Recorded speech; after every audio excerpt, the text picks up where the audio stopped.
नमस्कार दोस्तों, मैं विनय ज्योतिषी आप सभी का अपने चैनल में बहुत बहुत स्वागत करता हूं। आशा करता हूं आप सब स्वस्थ भी होंगे और सुरक्षित भी होंगे। दोस्तों, हम बात करेंगे जुलाई महीने के राशिफल की और आज हम बात करेंगे कर्क लग्न की। दोस्तों, इस महीने जो सबसे विशेष बात है वो ये है कि पिछले महीने बृहस्पति अपनी उच्च राशि में आ चुके हैं, कर्क राशि में, और वो आपके लग्न में है। यानी इस समय में आपका जीवन चहुमुखी विकास करेगा। जीवन के सभी डोमेन में आप आगे बढ़ेंगे, विजन सही मिलेगा और उच्च के जो बृहस्पति हैं आपकी सोच, आपके व्यक्तित्व, आपकी नैतिकता, ये सबको बेहतर से बेहतर बनाएगा। इसके अलावा आप ज्ञान के मामले में ये बहुत अच्छा समय है जब आप आगे बढ़ सकते हैं, आपको आगे बढ़ना चाहिए। जो लोग भी किसी भी उम्र के हों, कुछ सीखना चाहते हैं, लर्न करना चाहते हैं, आगे बढ़ना चाहते हैं, जीवन में ज्ञान लेना चाहते हैं, इससे बेहतर वक्त आपके लिए नहीं होगा। और निश्चित तौर पे आप सीखने जाएं या ना जाएं, जीवन की जो पहिया है, जीवन का जो चक्र है, वो तो आपको ज्ञान देगा ही। उच्च के बृहस्पति कहीं ना कहीं आपको नए नए ज्ञान से जरूर जोड़ेंगे या जीवन के अनुभव से ही आपको ज्ञान प्रदान करेंगे। उच्च के बृहस्पति की जो दृष्टियां हैं उसकी बातें हम क्रमशः करेंगे, लेकिन ये तय है कि आप इस समय में जीवन में सभी क्षेत्रों में आगे बढ़ेंगे और आपको आगे से आगे भविष्य की योजना बनाने के लिए सही गाइडेंस वो किसी न किसी गुरु के माध्यम से, ज़रूरी नहीं है कि गुरु आपके सामने ही हो, वो किताब हो सकता है, वो यूट्यूब हो सकता है, वो कोई दोस्त हो सकता है, कोई रिश्तेदार हो सकता है, कहीं से भी आपको गाइडेंस प्राप्त होगा और आप जीवन में निश्चित तौर पे आगे बढ़ेंगे। धन के भाव में चलते हैं। धन के भाव में जो समझने वाली बात है वो यही है कि एक तो मंगल की दृष्टि पड़ेगी, चौथी दृष्टि एकादश भाव से, तो निश्चित तौर पे आपको दोस्त यार, समाज, सोसाइटी, बड़े भाई बहन, इन सब से भी इस समय में लाभ प्राप्त हो सकता है। शुक्र यहाँ पर ऑलरेडी विराजमान है, तो शुक्र भी आपको कहीं ना कहीं वो भी धन के स्वामी है, यानी आपके इनकम भाव के स्वामी है। तो अगेन शुक्र भी यही बताते हैं कि आपको बड़े भाई बहनों से लाभ की प्राप्ति हो सकती है। आप जो काम करेंगे उससे जो आपको इनकम होगी उसके आधार पर आपका बैंक बैलेंस बढ़ सकता है। कुटुंब परिवार के माध्यम से आपको धन की प्राप्ति हो सकती है। ये सारी चीज़ें आपको आपके साथ में लिंक करती है या जोड़ती है। प्रॉपर्टी के माध्यम से भी धन प्राप्ति की संभावना बनती है, क्योंकि शुक्र आपके चौथे भाव के लॉर्ड भी हैं, तो प्रॉपर्टी के माध्यम से भी धन की संभावना बनती है। लेकिन ये सब तब होगा जब आप स्वयं धन के पीछे नहीं भागेंगे, क्योंकि केतु यहाँ पे विराजमान है। और मैं हर महीने आपको बताता हूँ, केतु जिस भाव में बैठे हैं वहाँ के लिए साधु बन जाइए, योगी बन जाइए, वैरागी बन जाइए, आपकी हर इच्छा, हर कामना पूरी होगी। आप उस चीज़ के पीछे जाएंगे तो उस चीज़ बिल्कुल नहीं मिलेगी, आपसे दूर चली जाएगी। आप अपना प्रयास कीजिए, कोशिश कीजिए और उस चीज़ के पीछे मत जाइए। यानी धन के भाव में केतु हैं तो धन के पीछे बिल्कुल मत जाइए। बैंक बैलेंस आपका बना रहेगा, लगातार बनता रहेगा। पराक्रम के भाव में शनि की दृष्टि, निश्चित तौर पे शनि चाहते हैं कि आप हार्डवर्क करें, पराक्रम करें, मेहनत करें और अपने जीवन स्तर को ऊंचा उठाएं। चौथे भाव में शुक्र है। निश्चित तौर पे शुक्र जो है वो मन की शांति के कारक हैं और इस समय दूसरे भाव में बैठे हैं, तो निश्चित ही आपको इस समय में जो प्रॉपर्टी की प्राप्ति है, आपको जो धन संबंधी कोई भी दिक्कत है या आपको किसी भी प्रकार से वाहन खरीदना हो, लग्जरी की बातें हो, तो आपका बैंक बैलेंस इस समय में काम आएगा। कुटुंब परिवार के लोग आपके काम आएंगे और कुटुंब परिवार के माध्यम से आपकी इच्छाएं पूरी होगी। पंचम भाव में चलते हैं, वहाँ भी मंगल की सप्तम दृष्टि पड़ेगी एकादश भाव से, जो कि आपके संतान को ज़्यादा साहसी बनाएगी, ज़्यादा योग्य बनाएगी, ज़्यादा कर्मठ बनाएगी, ज़्यादा मेहनती बनाएगी और थोड़ा सा गुस्सा भी देगी और लेकिन ऊर्जावान भी बनाती है। और यहाँ पर बृहस्पति की दृष्टि पर भी पड़ेगी, पंचम दृष्टि। निश्चित तौर पे ये समय है जब आपका, अगर आप कला फील्ड से जुड़े हैं, अगर आप गाना गाते हैं, नाचते हैं, चित्रकारी करते हैं, पेंटिंग करते हैं या किसी भी प्रकार के जीवन में किसी भी डोमेन में कला से किसी भी फील्ड से जुड़ते हैं, तो ये समय है आपके आगे बढ़ने का, राइज करने का, पहचान बनाने का। प्रेम प्रसंग इस समय में परवान चढ़ सकता है। जिनका है या जिनका संभावना है, जिनकी उम्र है, इनके लिए ये एक संजोग बनता है। संतान जीवन में बहुत आगे बढ़ेगी, बहुत राइज करेगी, ये बहुत अच्छा समय है संतान के राइजिंग के लिए भी। आप अगर कुछ पढ़ते हैं, कुछ सीखते हैं, पंचम भाव ज्ञान का है, नॉलेज का है, तो निश्चित ही आप इस समय में अपने ज्ञान और नॉलेज में बढ़ोतरी करेंगे। शिक्षा के लिए आप बहुत अच्छा इस समय कुछ कर सकते हैं, रिजल्ट आपके बहुत अच्छे आने वाले हैं। छठे भाव में चलते हैं जहाँ पे 4 ग्रहों की दृष्टि है, सूर्य की, मंगल की, बुध की और शनि की। अगर मैं सबको सम अप करके बताऊं तो निश्चित तौर पे अगर आप सर्विस सेक्टर में हैं, नौकरी करते हैं, तो वहाँ आपको नेम फेम भी मिलेगा, आपका साहस पराक्रम भी बढ़ने वाला है, वाणी आपकी पहचान बनेगी और निश्चित तौर पे शनि चाहते हैं कि आप मेहनत करें और थोड़ा सा लेकिन रुकावट बाधा भी देंगे क्योंकि शनि अष्टमेश भी हैं।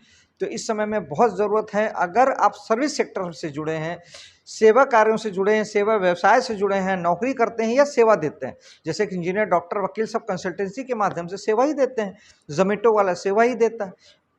तो इस तरीके से अगर आप सेवा कार्यों से जुड़े हैं तो आपको निश्चित तौर पे शनि का उपाय कर लेना चाहिए। आपको ऑलवेज शनि का उपाय करना चाहिए कर्क लग्न वालों को, क्योंकि शनि आपके अष्टमेश हैं। तो आपको भगवान शनि को सरसों का तेल चढ़ाएं, शनिवार का व्रत रखें, हनुमान जी की साधना करें और ओम शनिचराय नमः 5 मिनट 10 मिनट चैंट कर सकते हैं या एक माला जाप कर सकते हैं। और नीचे तबके के जो लेबर क्लास हैं उनकी हेल्प करना, मदद करना, उनकी सहायता करना भी शनि को ठीक करता है। भगवान शंकर की पूजा, हनुमान जी की साधना से भी शनि ठीक होते हैं। और आगे चलते हैं सप्तम भाव में। सप्तम भाव में अपनी नीच राशि को बृहस्पति लग्न से देख रहे हैं, लेकिन उच्च के बृहस्पति हैं और बृहस्पति की दृष्टि बड़ी शुभ कही गई है। शुभ इन द सेंस ये है कि ये जहाँ देखते हैं वहाँ के फल को बढ़ा देते हैं। राहु और बृहस्पति दोनों ही बढ़ाते हैं, तो लेकिन राहु बृहस्पति से भी ज़्यादा बढ़ाते हैं। यहाँ बृहस्पति की दृष्टि है, निश्चित तौर पे उनके लिए बहुत अच्छा है। जो विवाह योग्य हैं, जिनका विवाह हो चुका है, उनके जीवन में प्रेम संबंध बनेगा और निश्चित तौर पे रिश्ता मजबूत होगा। जो लोग नया व्यापार शुरू करना चाहते हैं उनके लिए अच्छा समय है। जो लोग ऑलरेडी व्यापार में हैं उनका व्यापार बढ़ेगा। पार्टनरशिप के लिए भी, हालांकि पार्टनरशिप के लिए ये समय सही थोड़ा सा नहीं कहा जा सकता, लेकिन फिर भी आप राइज करेंगे ये कह सकते हैं। सप्तम भाव के आपको अच्छे फल प्राप्त होंगे ये कहा जा सकता है। अष्टम भाव में चलते हैं, यहाँ ऑलरेडी राहु विराजमान है। राहु कहीं ना कहीं, राहु भी वही है जो अष्टम भाव है। रुकावट बाधा चिंता परेशानी राहु भी देते हैं, रुकावट बाधा चिंता परेशानी अष्टम भाव भी है, ये थोड़ा सा बढ़ गया। शुक्र की दृष्टि है, निश्चित तौर पे आपको वैभव, लग्जरी और कुछ बिना कमाया हुआ धन ये आपको प्राप्त हो सकता है। जीवन साथी का कमाया हुआ धन आपको प्राप्त हो सकता है। पुश्तैनी प्रॉपर्टी आपको मिल सकती है। लेकिन इसके अलावा जो राहु हैं ये कहीं ना कहीं आपको चाहते हैं कि आप अष्टम भाव के अगर काम करते हैं तो उसे आप बड़े विजन के साथ करें, बड़े पैमाने पे करें, ज़्यादा ब्रॉड लेवल पे करें, अच्छे विजन और दृष्टिकोण के साथ करें। जैसे आप ज्योतिष में हैं, वास्तु में हैं, टेरो कार्ड में हैं, किसी प्रकार के रिसर्च के काम में हैं, sale tax, income tax, police department में हैं, या फिर आप कोई भी वैज्ञानिक हैं, या फिर आप प्रोडक्शन का काम करते हैं या इंजीनियर हैं, इस तरीके के किसी भी काम में अगर आप हैं तो ये राहु आपको चाहता है कि आप अपने काम पे फोकस करें और उसे बड़े पैमाने पे करें। आप यहाँ के काम नहीं करते, उस स्थिति में राहु का उपाय आपको कर लेना चाहिए। शनि का उपाय मैंने पहले ही कहा क्योंकि शनि अष्टमेश है और अष्टम में राहु हैं, इसलिए आपको ओम राहुवे नमः ये 5 से 10 मिनट का जाप कर सकते हैं या एक माला जाप कर सकते हैं। राहु के लिए जौ का दान अच्छा होता है। राहु के लिए सूखा नारियल बहते जल में बहाना, महीने में 2 बार कम से कम अमावस्या और पूर्णिमा को ये कीजिए, इससे राहु ठीक होते हैं। माँ सरस्वती की पूजा बताई गई है, लेकिन मेरा सोचना है सरस्वती की पूजा की जगह ज्ञान लेना, ज़्यादा से ज़्यादा नॉलेज लेना और मेडिटेशन और ध्यान जो है, मेडिटेशन या ध्यान, ये आपको राहु केतु और सारे 9 ग्रहों को अलाइन करता है, सातों चक्रों को अलाइन करता है, आपके जीवन को व्यवस्थित कर देता है। मेडिटेशन से बेस्ट कुछ भी नहीं है। कृपया करके ध्यान जरूर करें। मैं हर वीडियो में ये आपसे कहता हूँ, ध्यान करें, ध्यान करें, ध्यान करें। जीवन 180 डिग्री रूपांतरित हो जाता है दोस्तों। ध्यान करने के बाद कुछ भी उपाय शेष नहीं रहता, किसी उपाय की जरूरत नहीं पड़ती, सारे ग्रह अलाइन हो जाते हैं। मेडिटेशन कीजिए। भाग्य में चलते हैं, जब बृहस्पति की दृष्टि जहाँ एक और आपके भाग्य को अपार वृद्धि दे रही है।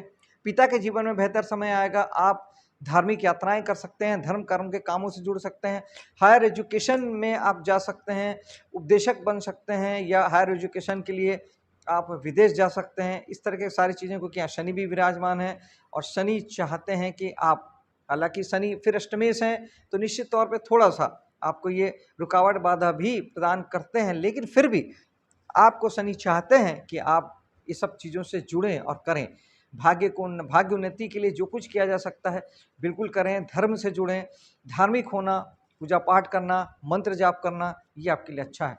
दसम भाव में चलते हैं, जहाँ कोई ग्रह नहीं है, किसी ग्रह की दृष्टि नहीं है, मंगल वहाँ के राशि स्वामी होकर एकादश में बैठे हैं। इसका मतलब यह है कि इस समय आप जो करेंगे वो प्रतिफलित होगा। जो आप करते हैं, जो कर्म आपका है, उससे निश्चित तौर पे आपको इनकम की प्राप्ति होगी, क्योंकि कर्म के स्वामी इनकम के भाव में बैठे हैं। इनकम के भाव में चलते हैं, एकादश भाव में चलते हैं, जहाँ पर मंगल विराजमान है।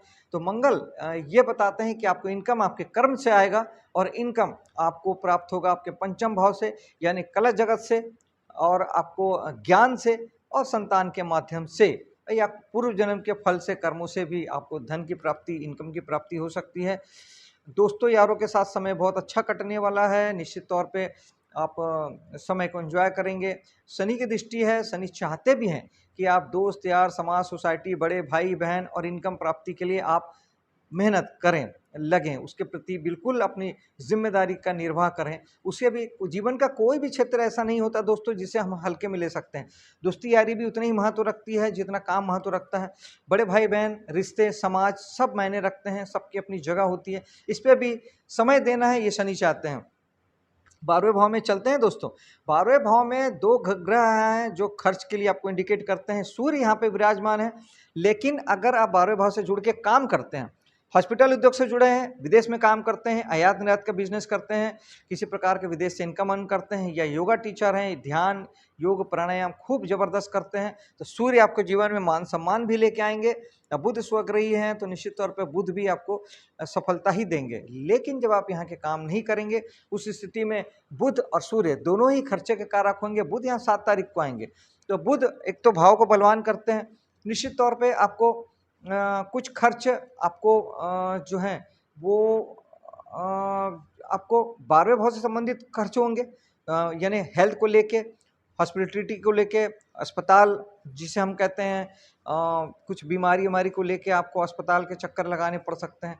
और चूंकि पराक्रम के स्वामी भी बुध हैं, तीसरे भाव के स्वामी, तो कुछ खर्च आपको आपके कुछ साहस और पराक्रम कुछ ऐसा आप कर गुजरेंगे, या आपके कामों के लिए ये कह सकते हैं कि आप कुछ ऐसा कुछ करना चाहेंगे जिसके लिए आपको खर्च करना पड़े। और सूर्य जो है वो एज यूजुअल आपके धन भाव के स्वामी हैं, तो आपको कुछ बैंक बैलेंस में सूर्य कमी लाते हैं। ये खर्च आपके पिता के माध्यम से भी हो सकता, पिता के लिए हो सकता है, या सरकारी क्षेत्र में आप कुछ पैसे खर्च करेंगे सरकार की वजह से, या सरकारी योजनाओं में, या किसी इस तरीके के कामों में आपको पैसों का खर्च 15 तारीख तक सूर्य करा सकते हैं। उसके बाद सूर्य लग्न में आ जाएंगे, जो निश्चित तौर पे आपको जबरदस्त आपको मान सम्मान, प्रसिद्धि से भी जोड़ते हैं, और कहीं ना कहीं आपको आपके माध्यम से धन हो आए, ऐसा भी सुनिश्चित करते हैं। ये था कर्क लग्न का राशिफल जुलाई महीने का दोस्तों। मिलते हैं अगले वीडियो में, तब तक के लिए जय हिंद, जय माता दी।